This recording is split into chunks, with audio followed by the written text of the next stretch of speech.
Hello, and welcome to Little Decisions. I'm your host, Victoria Cooper. I've missed y'all, but I've been glad for the reprieve. Having taken a small break last week from producing an episode and only produced an interview, it was a much-needed and well-used break. And unlike in my past, I'm not afraid to tell you that I took a break, nor that I needed one in the first place. You see, today's episode is called Find Balance, because that's a way to be kind, especially towards yourself. Some days it's easy for me to see when I'm trying to overproduce, overconsume, or outright control someone else. But not always. To help me with improving at finding balance, I like utilizing stopgaps. Why? Because Little Decisions at its core is about coming up with small choices we can make every day to be kinder to both ourselves and others.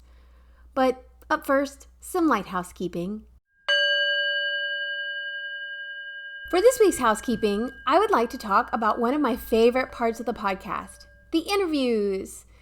But not just those at the Marigold Market most Saturdays, but also the individual ones. I have several parts of interviews in this episode and released my interview with filmmaker and podcast host Scott Duvall alongside this episode.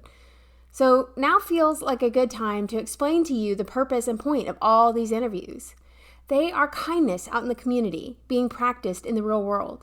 For example, Sandy Bird from Lucky Dog Agility, her interview was chock full of kindness. From the surprise barnwarming story to the use of positive reinforcement as a training method.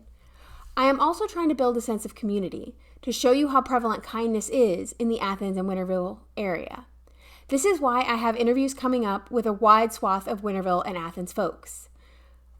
Who? Well, I have upcoming interviews with the following folks. David Mathews-Morgan of Winterville, Squalle, a local rapper of Athens, Jack Eisenman, poet of Winterville, and Jeff Fallis, first poet laureate of Athens. I also have a whole series of interviews setting up spooky season, which is September and October for us committed folks. I also have a whole series of interviews setting up spooky season, which is September and October for us committed folks. This series will include interviews with Classic City Crime podcast host Cameron J., local journalist and, according to his Instagram page, 6-time Blockbuster Video Employee of the Month Andrew Shearer, and Ghost of Athens book author Tracy Adkins, just to name a few. Needless to say, things have been gangbusters around here. If you're interested in being interviewed for this podcast or have someone to suggest, please either email me directly at littledecisionspodcast@gmail.com or direct message me on Instagram at littledecisionspodcast. Whatever works for you, works for me. And that's housekeeping. I bet if asked, you could give me at least 3 things in your life that are, or at least feel, out of balance. These are areas where you are in excess in one way or another. This isn't a judgment. For example, when one is building a business, that will take more time than a business that is established already. And that's kind of expected. The continuous failure to reach impossible goals is what causes burnout, though, and the goal is always to avoid burnout or overdoing it, right? We are too focused on the maximums and not enough on the minimums, and we believe there actually are perfect people out there. To have balance, one must find what's sustainable and what's stable. Recognizing when you are at the end of your metaphorical rope is the type of evolution we want. This is real growth and change, and this is kind to ourselves. So, what are my non-negotiables then? How much rest do I require? How much playtime? What about structure? How much of that is good for me? These aren't the easiest of questions to ask myself, but they feel absolutely necessary. Make time for yourself and your needs, or you'll never graduate to getting your wants satisfied too. I like to think that the 8 areas of self-care I mentioned in episode 3 are the roots of finding balance. As a reminder, those areas are physical, psychological, emotional, environmental, spiritual, social, professional, and personal. When determining if you have found balance within yourself and your life, use these areas and check each one off. There isn't a single person that has it all together. Beyonce comes close, but even Queen Bee must take care of herself and have some balance. So, what are you doing to feed yourself and find balance in your life? That's words matter. I'd like to start this week's calendar section with a note from our friends at the Winterville Library and the Front Porch Bookstore. Quote, "Did you know September is National Library Card Sign-Up Month? The Front Porch Bookstore is proud to support our local libraries as part of hashtag GetLibraryCarded ARLS. Visit us throughout September to receive a free book when you show us your library card. That's the Front Porch Bookstore. You get a free book from the Front Porch Bookstore, guys. Don't have a library card? Visit the library to sign up for your free library card. Learn more at athenslibrary.org/getlibrarycarded. Also, today, September 9th, is Care Bears Share Your Care Day. I love this, guys. As you know, the podcast does have a retro theme, and sometimes it's more present than others. And I'm really excited to share this day with you. From the National Day Calendar website, here's some more information on Care Bears Share Your Care Day. On September 9th, Care Bears Share Your Care Day inspires giving and volunteering in significant ways. For more than 35 years, Care Bears have taught children of all ages about sharing their feelings and caring for others. The Care Bears toy line was initially introduced in 1983 to caring fans everywhere, and they've never been out of the heart and minds of fans since. At their core, Care Bears Share Your Care Day have heart and are all about love, caring, and sharing with others. Care Bears also support charities around the world, helping families in need.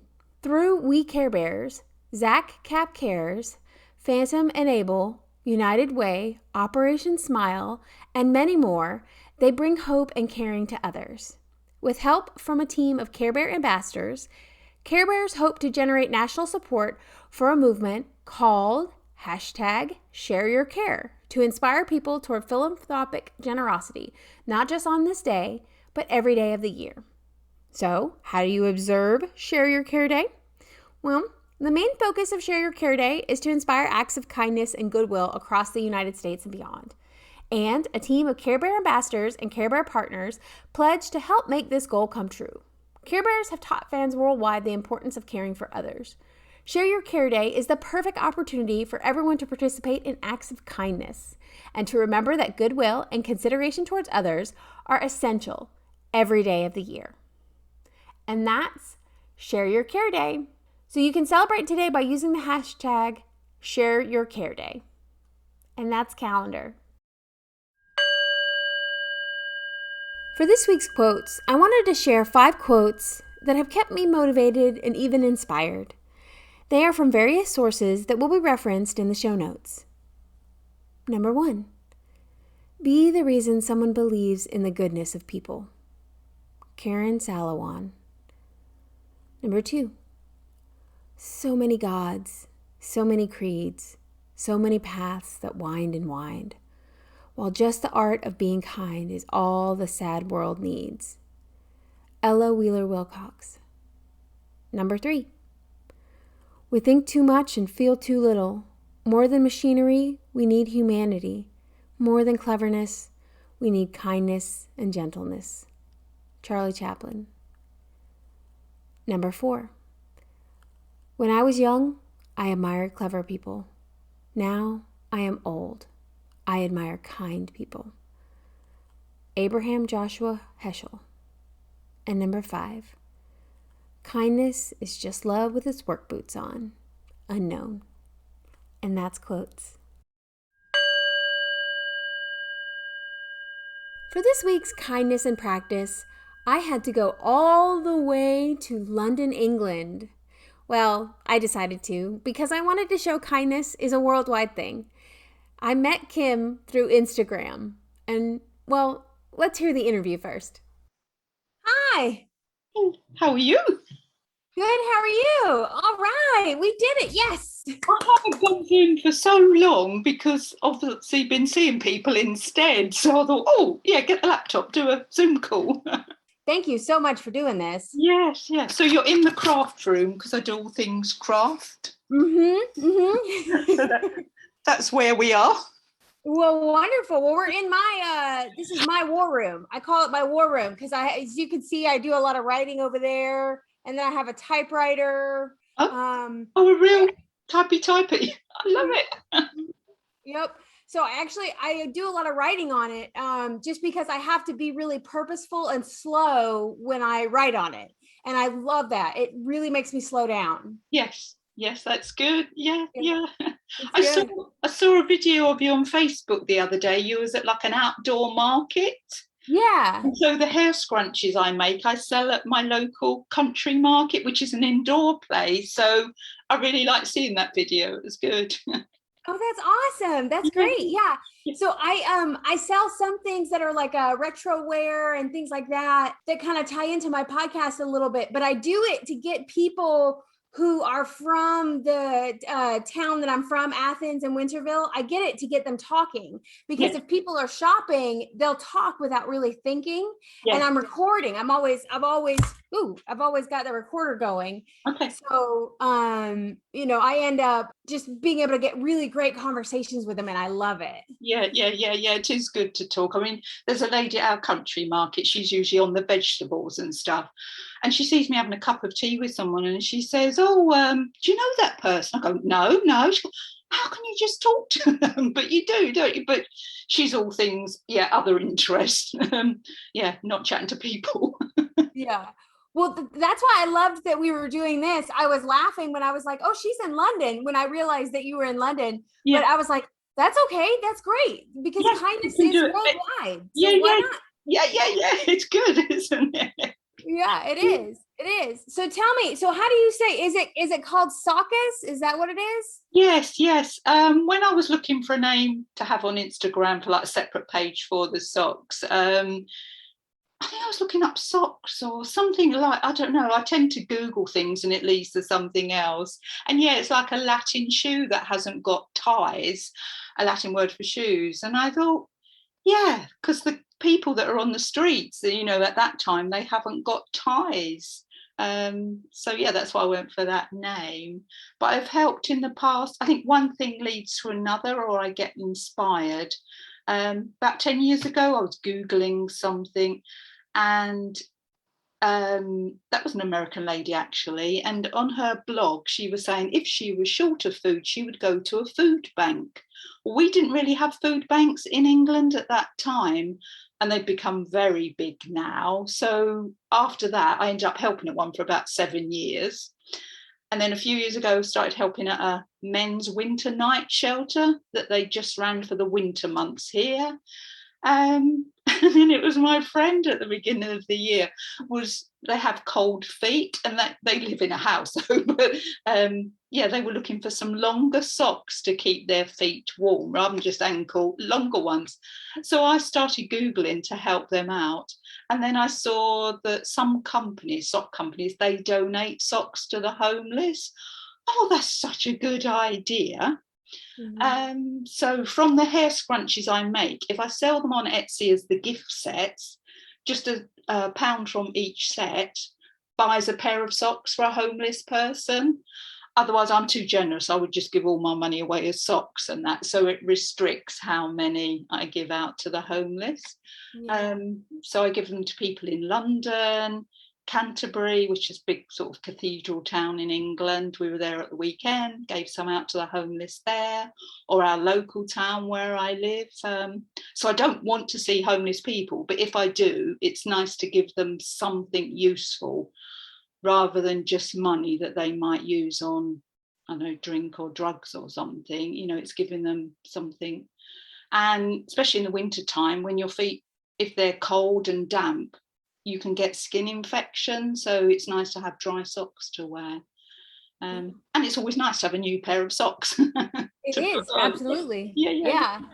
And of course, in my mind, I was just thinking guys, but when we went out to London, we saw some ladies up there that were homeless. So I'm going to get some more socks now. But I've got loads of, these are the colourful socks. So they're quite cheery, I think. Yes, I love the colors. And then I put a label with them that says for a fresh start and sock us to you.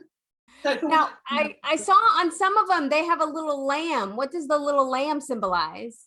That's just some fun little labels because I've got so much crafty stuff. It was probably one of these, was it? I just use up stuff I've got. I think, okay. I do phases. Yeah, I do the same thing. So I love that. I love that. Yeah. Yeah. So yeah, really enjoy doing it. Yeah, because when I worked at the men's winter night shelf, so I used to just do the breakfast shift. We were told there by a guy that runs it, if you see someone homeless, ask them what they need. Don't just go up to them and shove them a sandwich or something and assume that's what they need. Ask them what they need. So that's what I tend to do now. But yeah, the socks is a different idea, and yeah. Yeah, I love that. I love that. Well, great. Yeah. Well, what are some things that people sometimes say they need besides socks? Is there anything in particular you found that they say they need?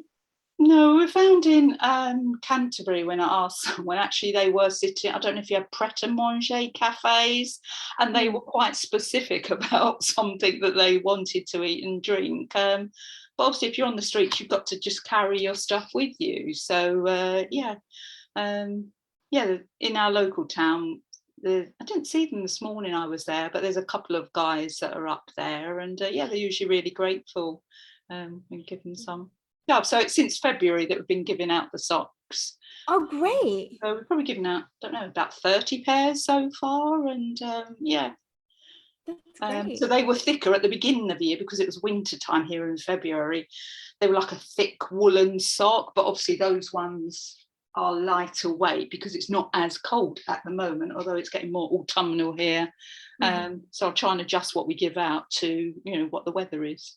Yeah. Well, that makes sense. Yeah. Oh, well, that's great. That's wonderful. Yeah. Well, I appreciate this so much. Yeah, I've really enjoyed, because I hadn't really listened to podcasts before, but it's something new to do, and really enjoyed it.